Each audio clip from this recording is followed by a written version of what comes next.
So we're here today to be talking about protecting bail reform. So many folks, just a little bit more information.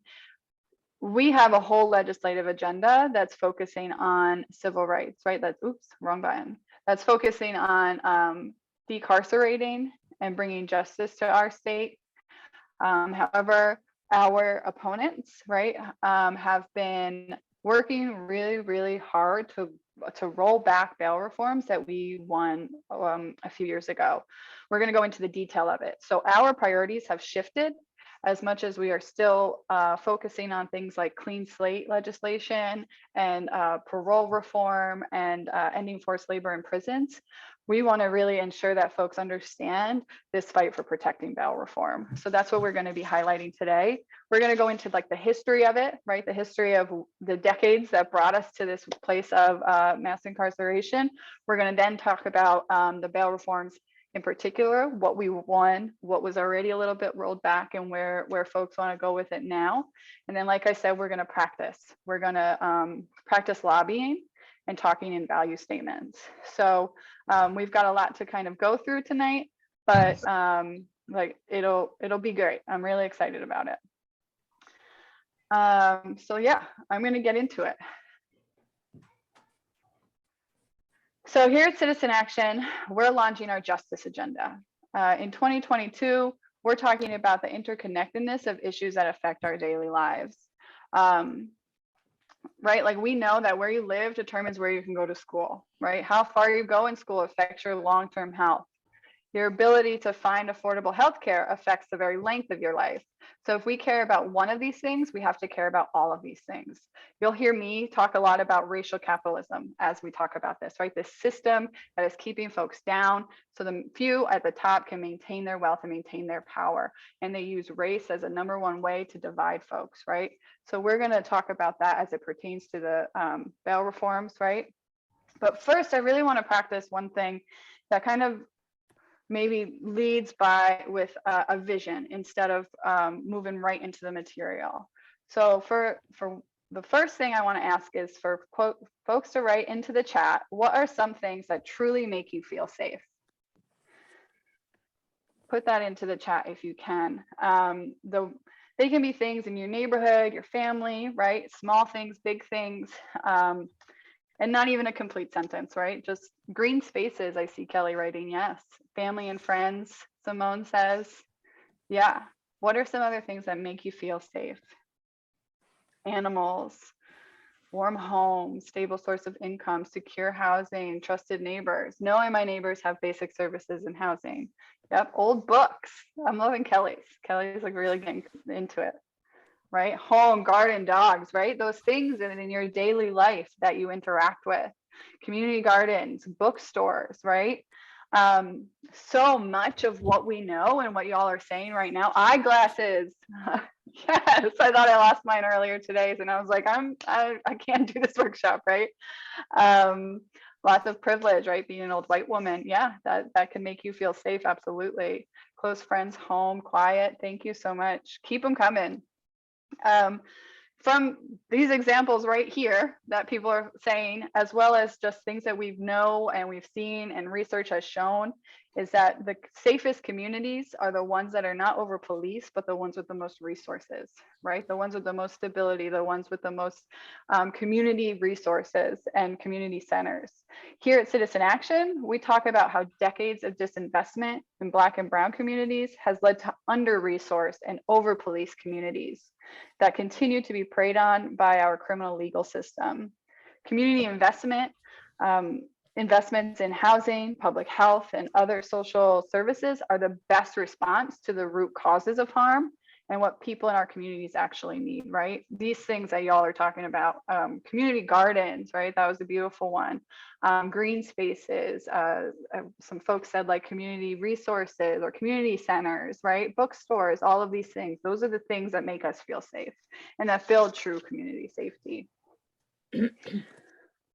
So we believe at Citizen Action that every person has inherent dignity and all people, including those who cause harm, are worthy of healing and love. Our carceral system fails that basic test. Our government shouldn't cause or perpetuate harm.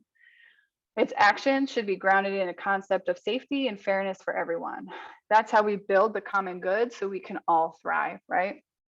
In this teach-in, we'll be discussing the ways that we will work to advance civil rights in 2022, particularly, like I said, by protecting the bail reforms that we won 2 years ago.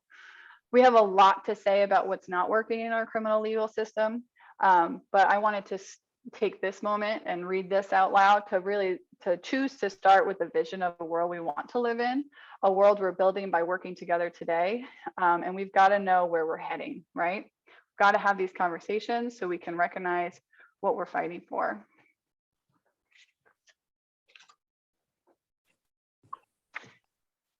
So the current carceral system, yes, thank you, Simone. If you just joined us, please put your intro in your chat. We're just getting into it. We're just getting into the histories. So the current carceral system, which is, when I say current carceral system, if I break it down, I'm really thinking about, right, police, prisons, jails, court systems, child welfare systems, school discipline systems, all of these things encapsulate that carceral system, right? And the current carceral system is failing us. So many people have this lived experience, feel this every single day. And so many people know it needs to change, especially those, like I just said, that are directly impacted and have their lives turned upside down by it. Yet this system was growing for decades, especially in terms of prisons. So if you take a look at this chart, which measures the US prison population since 1925, I'm sorry, this shows how much our prison population has boomed since the 1970s. To make change, we have to take a hard look at the fact that some people benefit financially from the system as it is now, right? They benefit from it growing. That's what we're up against in this struggle. I could go on and on and on about what happened in the 1970s that really impacted this rise of the prison population. And so much of it has to do with the folks that are in power trying to maintain their wealth and their power, right? That's why I'll continue, I said this earlier, but I'll continue to say racial capitalism. When we live in this system where people profit, right, off of by using racism and off of the prison population, we will continue to be up against this fight unless we're taking power away from those folks and giving it to folks who have never had it. And that's what we're doing to fight this legislation, is to create the shift of power away from those who have had it for too long to those that have who don't.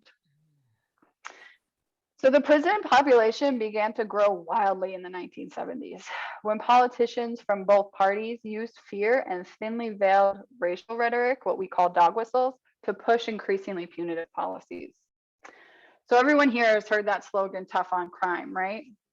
What message did politicians want to send voters by saying things like this? When you heard tough on crime, right? What did y'all think? You can go put that in the chat too. I'm interested to see. Oftentimes what it sent, increased policing, right? That people needed to be protected against crime and criminals, right? And that policies passed by tough on crime politicians was the way to do that. So many times we saw this rhetoric of increasing this abstract concept of what folks were calling crime and criminals. And then to be tough on crime and to call out that crime as the politician, especially in your electoral campaign, was to show that what you were going to do to create this safety as a way to continue to win. And who are they locking up, right? We know, so many folks know this. A disproportionate number of Black and brown people, right? They use old myths of the United States, myths that began with slavery about people of color being dangerous. Heather McGhee of Demos said that, right?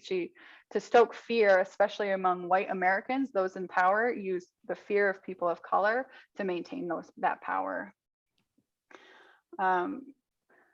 So let's be clear about one thing, right? Nothing can be better unless we address the way that racism and capitalism interact at the very core of the system, right? When we look at it from this perspective, we can see that the racial disparities in incarceration and people making money from carceral institutions are part of a long story of racial violence in our country, starting with slavery. And in the struggle, we continue to fight for freedom. If you're interested in digging deeper into this, I can talk about it forever, but I want us to move forward before I really get into more and more tangents about racial capitalism. But I want to see how this is landing for folks. What are folks thinking, feeling when you hear that term racial capitalism? Rose, I don't know if you were answering this question, but I see always the same, divide and conquer, right?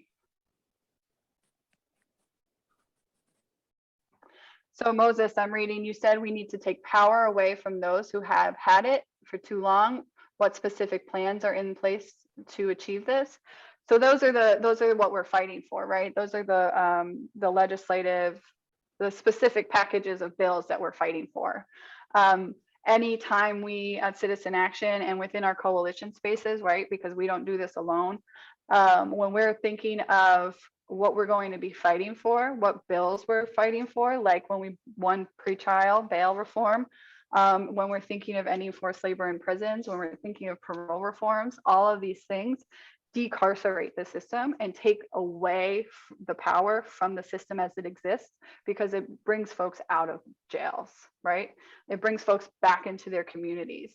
So the power is then within communities and folks that instead would be incarcerated or jailed pre-trial.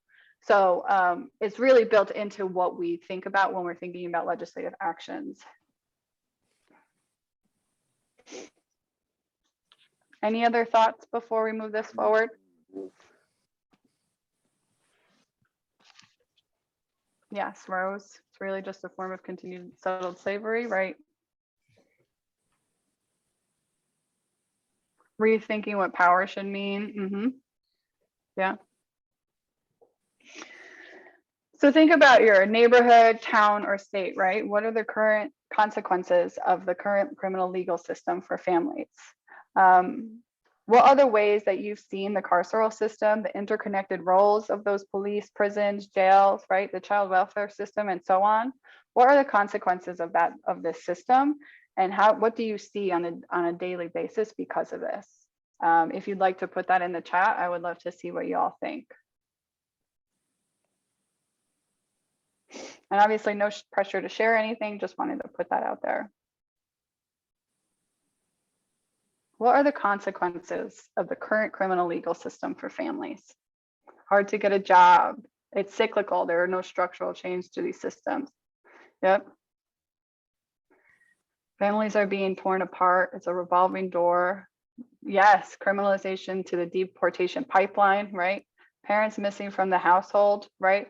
So this is families being uprooted, children losing a parent to the carceral system, many times having to move, right? And then since we know that your zip code depends on the education funding that you receive, if you move, you may lose the expense of the schooling that you had, right? Children are not having that stable safety home. Black communities are losing elders and their history, right? So many times I've heard that in other conversations, right? You lose the knowledge from those folks who are older than you, and then therefore you don't get to gain that cultural connection that many other folks do. Kids are being fed to the school to prison pipeline, right? Right. Often white kids get away with things, but kids of color get in prison, which just perpetuates that white supremacy, right? Yeah, money spent from families outside trying to get basic needs inside met. Absolutely. Yes. Ableism. Yeah. Thank you, everybody. It is true, right? Our communities are trapped in a carceral complex that perpetuates harm. This dangerous institution is grounded in white supremacy. It takes money from poor communities, separates families, and affects people's economic well-being and mental health. And it results in multi-generational harm and trauma. Generational poverty is at the exact moment. Excuse me. So mass incarceration and the racial disparities inherent in it didn't just happen, right? We can look way back in the country's history to the period following slavery to see where many of these policies originated. For example, Black codes, right, which criminalized Black Americans who did not have labor contracts with white bosses. Vagrancy laws and convict leasing, which meant that a state or county sheriff could hire out Black vagrants to a white employer to work off their punishment, right, were continued post-slavery. These were continued post-slavery control over newly freed people. This legacy of discrimination continues today. What may seem like race-neutral laws, like bail and drug policies, have huge racial disparities in how they are enforced. So we can see this here, right? How these things continue to move forward.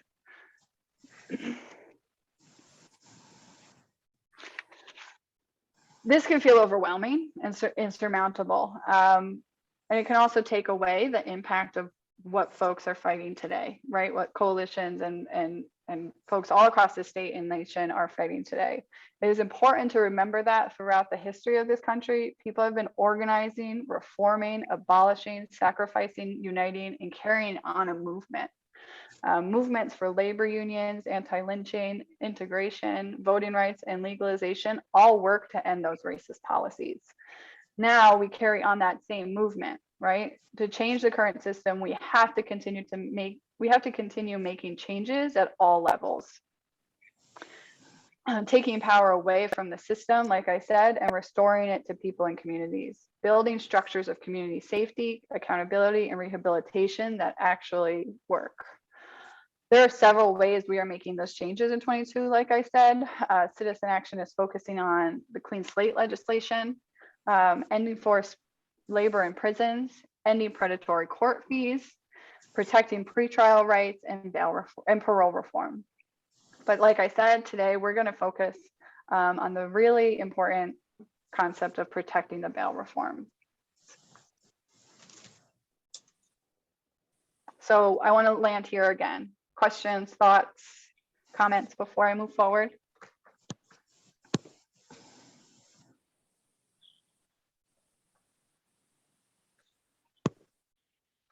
Legalize all drugs. Yeah. My hands are cold, but I was trying to snap with that.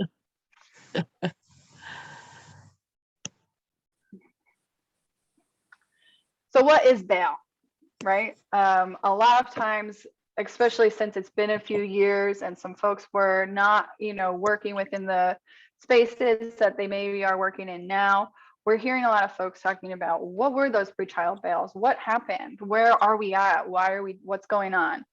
So I want to start with this, right? What is bail? So when someone is arrested and taken to jail, they are charged but not yet convicted of a crime, right? A judge can choose to set bail for someone who has been arrested. This means that the court demands payment for pretrial release and holds their money or property to ensure that the person who has been accused of a crime shows up for future court cases, right? It has always been true that people who can access enough money to pay the amount set by the judge are free to resume their lives, awaiting their trial. They can leave the courtroom and continue working, paying rent on mortgages, spending time with their family, preparing for their trial, seeking medical care, or whatever else their daily life looks like. If someone cannot pay whatever amount is set by the judge, that person is taken away from the courtroom back to jail until their trial. Some incarcerated people wait for years awaiting trial. If you look at this chart, we're talking about the people who have to take the path straight from the left to the right. So arrested, charged, the bail set, can't afford bail, so they're incarcerated. Bail criminalizes poverty, absolutely. Absolutely. So what percentages of people in jail are there because they are waiting for trial? Do any folks know? What percentage of folks in jails are there because they are waiting for their trial? Yes, thank you, Simone. The majority of people who are being detained at Rikers Island are there pre-trial. 85% of folks at Rikers, yeah. Over 50%. Yep. It's nearly 70% in 2018. That's what it was. Excuse excuse me, nationally, right? There's a national, Simone just gave us some facts about Rikers in particular. Nationally, about 2/3 of people held in jails are there because they are awaiting their trial. So around 70%. You've probably heard a lot about bail reform in the past few years. So this is specifically how to review that, how we'll review that. So pre-reforms, 16,000 New Yorkers languished in jail pre-trial. The vast majority of them denied freedom simply because they could not afford bail. When people are detained before trial, it also often means they are denied access to basic information about their cases and cannot prepare for their trials, right? So people held pretrial, I'm just going to read these out loud on the slide, are overwhelmingly Black and Latinx, despite representing far smaller percentages of the overall population. People held pretrial are far more likely than people who await trial at home to take guilty pleas and receive harsher sentences, regardless of guilt or innocence. And people held pretrial can be barred from living in their apartments if they are arrested, even if they aren't charged. And in this, right, within a pandemic, are put at higher risk of COVID transmission and must endure extremely poor conditions in jail.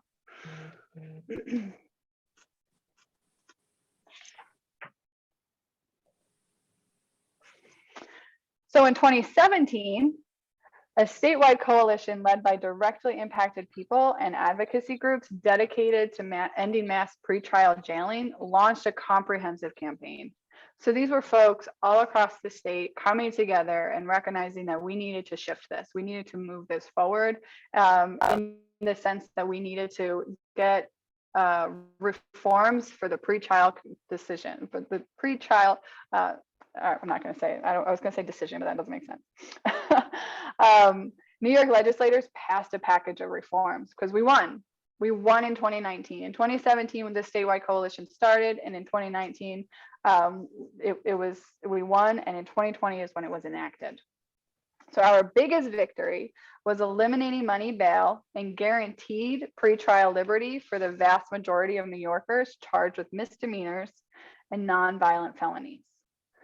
These historic civil rights reforms significantly reduced the number of legally innocent people held in jail and protected the presumption of innocence for many more low-income and working-class people who would await their day in court at home with their families instead of jailed because they were unable to afford money bail. So folks were no longer sitting pre-trial, right? They were no longer sitting in jails pre-trial. They were able to go home. They were able to have dinner with their families. They were able to help with homework. They were able to show love, give hugs, right? The reforms didn't completely end the bail system, though.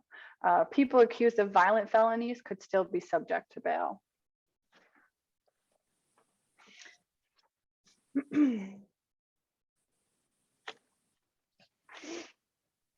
So we faced aggression, right? So aggressive opposition from pro-incarceration groups. We saw these wins. They were starting to be enacted. People were getting out of pretrial jailing. And then we were faced with pro-incarceration groups, including prosecutors, law enforcement, and the bail bond industry. The bail bond industry spent $150,000 on lobbying against the reforms in 2018 alone. So they spent so much time and energy to not let this win. And then when they won, they continue to go forward. Follow the money, Emilia. Thank you. You're totally right. Because you can see where that money goes, right? There was also a movement in this time, and it's actually, I think, recently been called out. I've seen again, but around this time, it was called out for folks that were endorsed by Citizen Action, Working Families Party, and all the organizations in our coalition that said, hey, we endorsed you. We're actually going to look at your campaign funds. And if you took any money from any police unions or bail bond industries or pro-incarceration groups, you need to give that back, or we're going to rescind our endorsement. And it was powerful. Like you saw some folks saying like, oh, I took $500 from them, I'm going to give it back. Or some people saying publicly, I'm not taking that. I never did and I never will. And we were able to really respect those folks and really able to see and hold folks accountable for that. So it was a really impactful way of organizing, and it was a brilliant way of this coalition coming together to recognize the elected folks that actually show up for us, right? Don't just say it, but are actually showing up in their value system and how they run their campaigns. So thousands of dollars were driven towards scare tactics and public disinformation campaigns. The media played a huge role here. Media outlets reported out inaccurate or misleading information related to bail reform on a daily basis. And we're seeing that right now, right? and it's within the legislative session that we're seeing this right now. A lot of the any sort of instance that happens across New York State, we're hearing, oh, well, we got to roll back bail reform because that's why this is happening. Even though if you look further, you know that nobody involved would even be impacted by bail reform, right? But it's also huge for folks who are running on their electoral campaigns. Conservatives, Democrats, and Republicans, they will run on bail reform. Folks did that as soon in the 2020 elections. I always say this in one of our workshops, Breaking the Cycle. Elise Stefanik, upstate New York, she ran on bail reform. I don't think she had anything on her platform. All she said was, my opponent believes that criminals should be out on pretrial to make your community unsafe, to run on your streets, right? And she won. She's still in power. She's a powerful person in the Congress, and it's awful and it's terrifying. And that was the only thing that she worked on. She fear-mongered her way into success. So like I said, since then, many of the stories and statistics that they used have been challenged and disproven. But sensational headlines and narratives tend to stick with people. So you can see here that our opposition was using fear to motivate people, fear of more crime. We continue to see that. And if you have any examples of how you see that and you want to call it out in this space, please put it in the chat. I could go on forever and talk about that, but I don't want to take up everybody's space. So our, oops, sorry, my bad. I'm on the wrong, I lost my space in my slides. So this is a quote from India Walton, who ran for mayor and now works for the Working Families Party. And the thing is, we all want safety, right? We all want less crime, but we also know that more incarceration does not lead to less crime. India Walton summarizes it well within this tweet, right? And those of us who are serious about reducing crime know to attack it at the root and address poverty. Increasing the fines, harassment, and surveillance of poor people only shows you're serious about profiting off of poverty, right?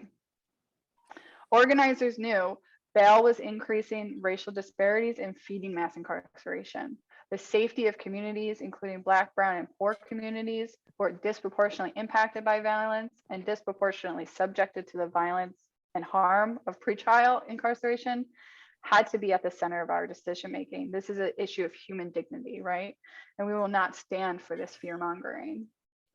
So again, just to go back to Moses's comment or question about, how we're actually taking that power away, shifting the power to folks who would be in jail, right? And they are instead able to be home to work on their case if they'd like, and they're not feeding into the prison system pre-trial. That is literally taking the power away from that system.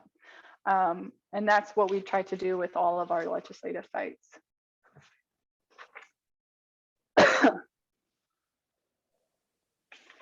Sorry, I've lost myself in my notes and I'm trying to figure out where I went. My bad. Okay.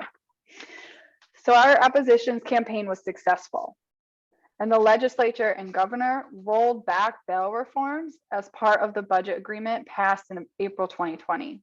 So we won in 2019. The following year, they were rolled back, and it placed tens of thousands of folks at risk of pretrial incarceration once again. Rolling back our bail reforms does not make our community safer, right? We all know that. Since the 2020 rollbacks, the number of people held in jail pre-trial has increased by 31%. this year, opposition is organizing for even more rollbacks. So everything that they've already rolled back, they want even more and more and more.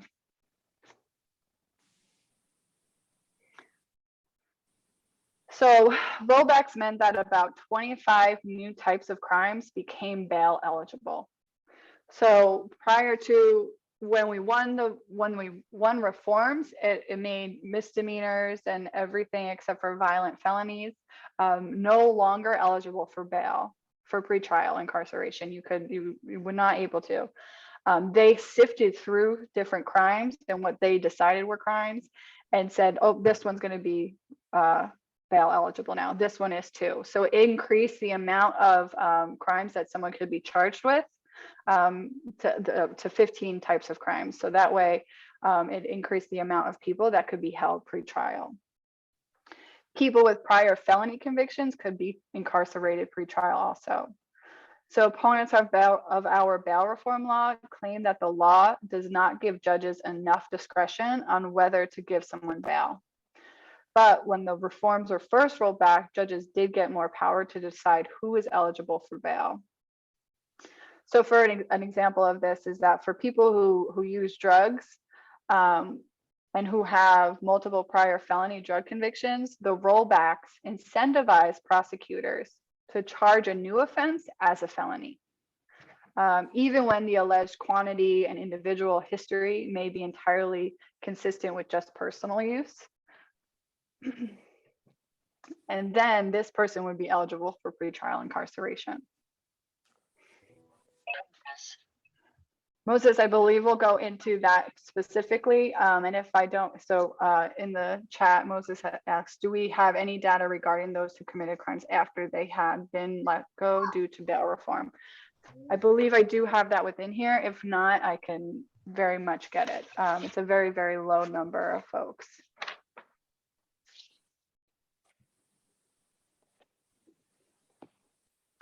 So future dangerous determinations. Once again, one big component of the reforms and the rollbacks that our opponents are fighting for is to add future dangerousness as an assessment tool for judges to use to determine whether someone should be incarcerated pre-trial.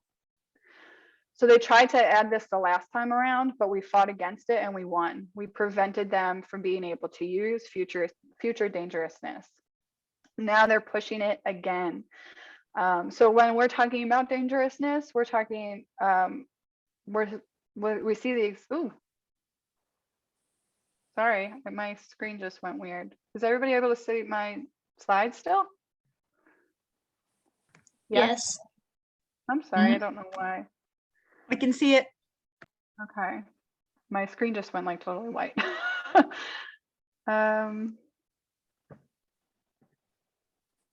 Margaret, I see you raised your hand.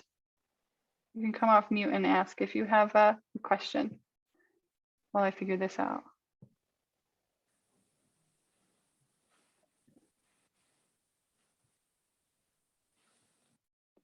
No question? I'm just going to say something about proof of dangerous to society. I see billionaires just not even, paying their workers. Gosh. Yes. Just saying. Well, and that's why, again, I'm not going to go on this tangent. I talk about this in Breaking the Cycle. If anybody wants to join our workshop, crime is a construct, right?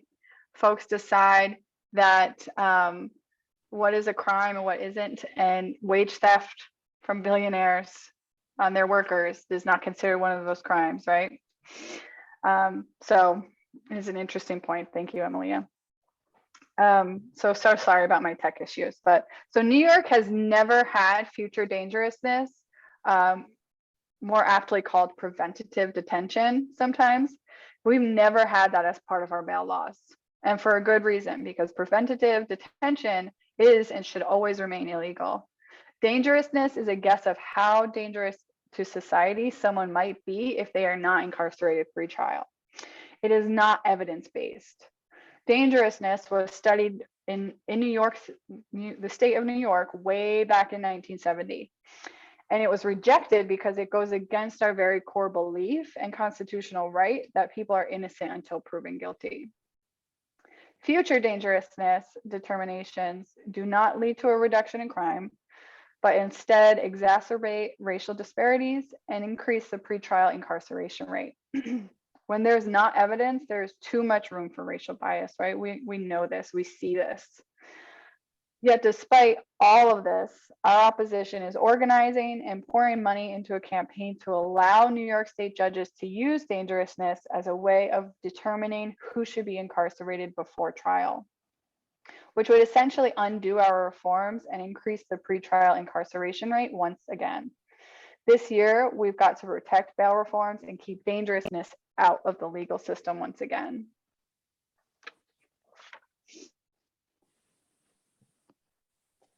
Yes, Rose, what about drug use? How about drug use? Well-to-do white professionals can do cocaine each weekend, but crack users are put away. Yep, those are that war on drugs, right? And how often the minimum sentencing tied into that was directly targeted at Black communities.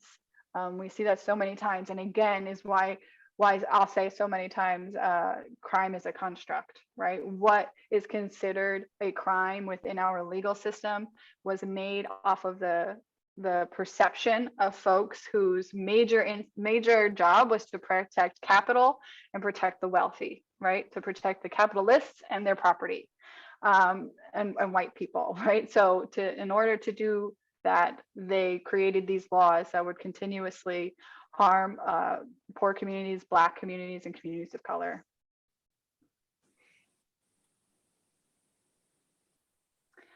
Simone shouted out in the chat, I just want to say it, Vera Institute of Justice created a tool that shows the impact of bail reform laws and COVID on the landscape of jail incarcerations in New York State. Vera Institute has a lot of information on this. Yes, thank you, Rose. It hasn't been a war on drugs, it's been a war on race, absolutely.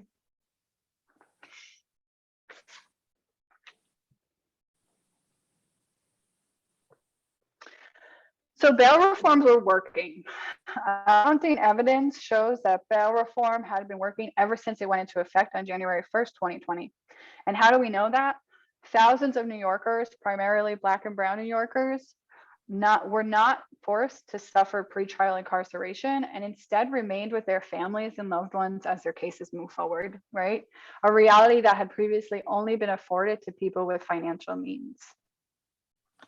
The opposition is leading with a message that we are not safe and that people released before trial are likely to commit a crime during that time.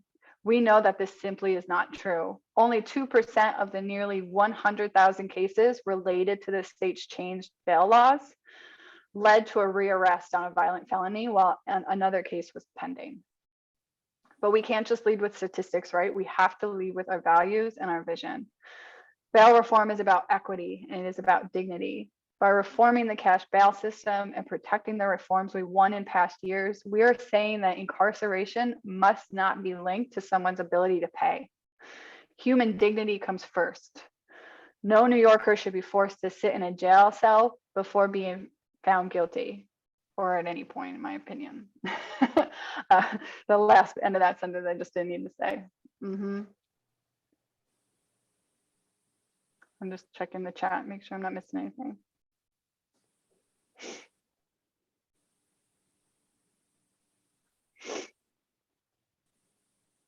Tamisha, do you have a question or a thought? If you did miss much of this, I could meet with you one-on-one and we can go through it together. Actually, I just because I joined the meeting late, but I wanted to join for the mere fact is my brother, he's 24. He's in Broome County Jail at the moment, waiting trial. He has no criminal background whatsoever. They placed bail on for $10,000, which I think is outrageous for the mere fact is, number one, with the incident, he he willingly went down to have a conversation with the police in the first place. So I mean, he doesn't pose a threat there. Obviously, he wasn't about to jump bail or do or run or anything. But I'm sorry, the kids. Fine. I hear you. I'm trying to wrap my head around the idea of how come they would set it so high at 10,000 and then he's sitting in there for you to wait for trial, however long it takes for you to find him innocent possibly, and then he wasted all that time in jail. So I've been trying to run back and forth with his lawyer, and I don't know what steps to take to actually bring this up, or if it even matters that I even talk to them about this kid, this issue. But he has a 1-year-old out here, and he's sitting in jail for something you can't even prove that he actually did. Absolutely. And to have a conversation with you guys about it. Yeah. So I'm like trying to find like somebody else that I can possibly reach out with that can help me in regards to this. Maybe there's I don't know, some real lawyer, because he can't afford a lawyer besides the one that has been given to him. But yeah. Where are you located? In Broome County. In Broome County. That's that's upstate, right? Yes. Salka said Broome County definitely isn't following the rules. Is there any connections that we could offer to Tamisha now? I'm saying this as I don't know exactly what's happening across the state in terms of resources. So if anybody has these, any resources to offer up right now or people to connect with, please put those in the chat. And what we've been talking about is essentially what you're experiencing, Tamisha. So thank you so much. Lizzie, yes, thank you, Lizzie. Said shoot her a text. Lizzie is the organizing director within Citizen Action, and I know is very knowing of this information. Thank you.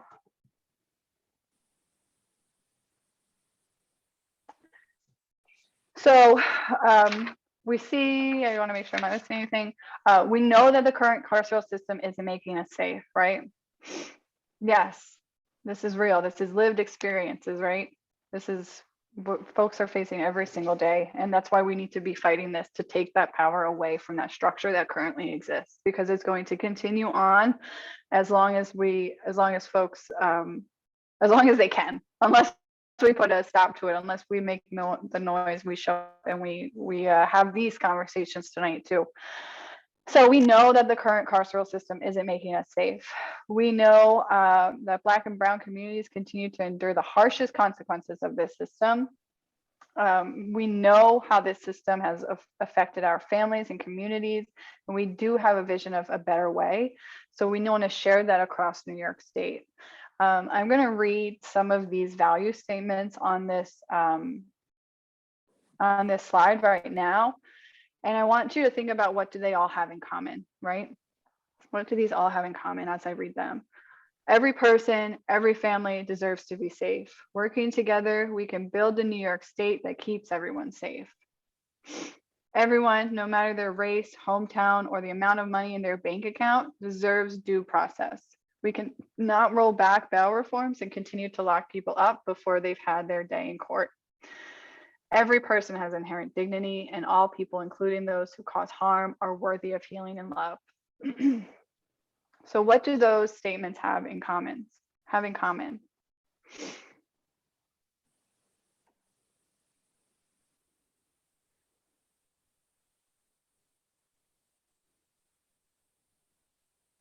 I'll say they all name the values, right?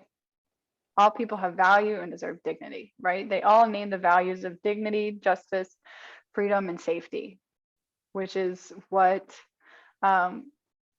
they all emphasize common humanity. Yep, human dignity and safety. So these are the components that we're talking about when we're talking to legislators and when we're talking to folks as we're fighting our campaigns for protecting bail reform, for clean slate legislation, to ending forced labor in prison and so on. We want to be leading with our value statements. We want to ensure that our values are showing through, because when we lead with our vision of a better New York, that's how we win, right? So, we've got about 10 minutes left. I'm thinking we might go about a few minutes over with the curriculum, and then if we can have questions and answers too. But I want to give that folks, last slide quick. absolutely. There we go. But I wanted to give folks time to practice sharing their value statement. So how we have this laid out is to practice lobbying. So I'm going to break y'all into groups. It's going to be probably 3 to 4 in a group. And you can try to imagine that you're in a room with a legislator, right? We're all going to do lobby day on the 16th, which is not far away from right now. And we're all going to be in room with legislators. And we're going to be talking about protecting bail reforms, right? And stopping further rollbacks. So I would love it if the group came together to say what your value statement would be. Work together in your small group to say what your value statement is. What is it that you're going to show up and come into that room and tell that legislator? And we'll work on that for about 10 minutes in the small breakout groups, and then we'll come back together and just process that, end with any questions and answers, and then move forward and end for the night. Are there questions before I do the breakouts?